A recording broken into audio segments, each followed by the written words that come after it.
Happy Sunday everybody. Mga boss, na alam ko'y gustong i-share sa akong nakatunan ba this week. Pag Wednesday manggod, na disgrasya kong motor.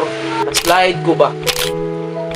So, daghang kong pangus sa lower. Eh sa upper, wala ra kay syempre ga-jacket manggod, then nag-full face ko nga helmet.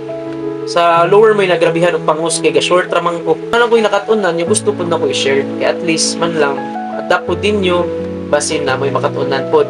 Para na ako mga boss, ang lesson learn ako mga boss. Kaya para na ako manggod, maayo na kay ko mo drive. Drive ko po 6 wheels, 4 wheels, 2 wheels, sa panadiha. Maayo lang ng mga truck. Para na ako, maayo na kay ko mo drive yun. Pero tanawa na, discuss siya gyapon ko. Ako ra usa, walay kontra. So gusto lang ako ipaibaw mga boss ba nga ako nakatunan ba this week.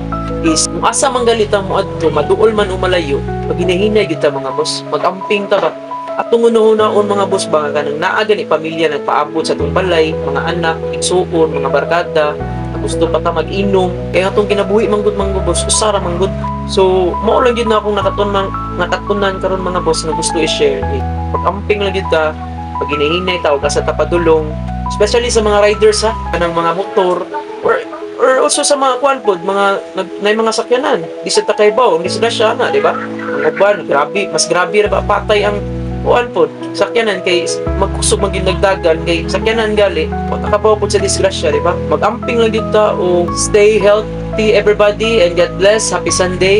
Hopefully nga namoy makatunan sa akong first lesson learned of the week, and keep safe. Bye bye.